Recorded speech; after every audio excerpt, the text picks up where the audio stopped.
Lord, if you had been here, my brother would not have died. These words were spoken by Mary of Bethany to Jesus when she met him after her brother's death. Strong, blunt words that her pain gave her the courage to speak. Hi, I'm Pastor Lisa Burbank, and this is your Prayer Chapel Pick-Me-Up. As always, we're coming to you from inside the peaceful prayer chapel in Lutheran Church of the Cross in St. Petersburg. And I'm so happy to be spending some time with you as we think about the upcoming All Saints Sunday remembrances. Have you ever experienced a pain like Mary? Perhaps it was when you, like her, experienced the loss of someone you loved very dearly, whose death just didn't seem to make any sense. Or perhaps it was another kind of loss, say of a job or a relationship or of status. Whatever the loss, the pain was cruel. So what did you do with it? Did you resign yourself to it, deciding that life is full of losses we simply must endure? Did you seek solace in family or friends? Did you try to mute the pain in unhealthy ways? Or did you cry out to God, unleashing all your grief and anger? Mary and her sister Martha were devastated by their brother's death, as would be true of any of us. But what made their pain harsher to them was the fact that their best friend was a miracle worker named Jesus. They'd seen him do things no other human could do, and so it was natural that they would expect him to come the instant he got word of his friend's illness. Why wouldn't they expect him to heal Lazarus? But he didn't. He stayed away. And when he finally did get there, 4 days after Lazarus' death, he encountered Mary, who very pointedly challenged him with that statement, "Lord, if you had been here, my brother would not have died." What she said may or may not have been true. Surely Jesus could have healed Lazarus, but would he have?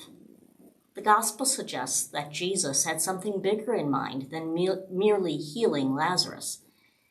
He intended to raise Lazarus from death, showing his power to conquer our greatest enemy, the grave. But that still doesn't take away the sting of the loss of their brother, which is why I believe that Jesus wept, despite knowing he was about to return their brother to them. He wept because they wept. He weeps because we weep. Being Christians doesn't exempt us from enduring loss.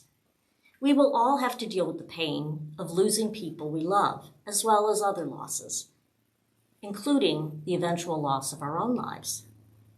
But what being a Christian does do for us is that it gives us hope.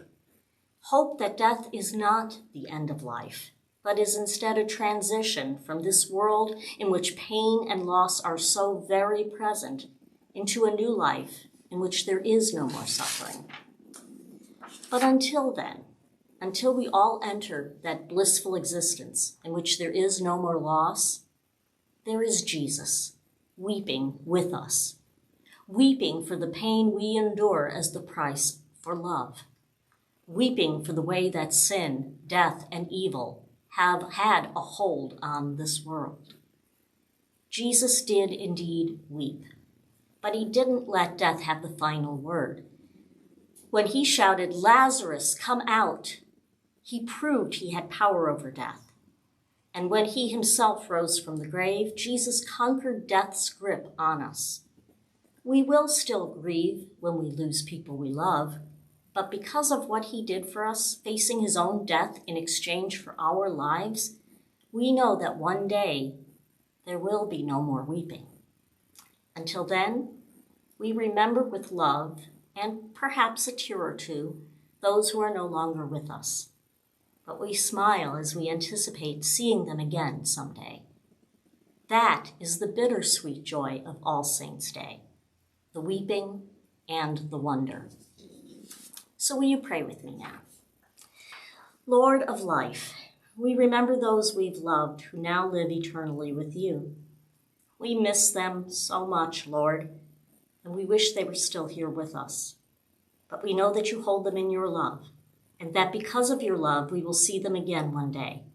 Until then, Gentle Jesus, wipe away our tears and smile kindly on us. We know you get it. Thanks. Amen. Well, thanks for joining us, and we'll see you again next time.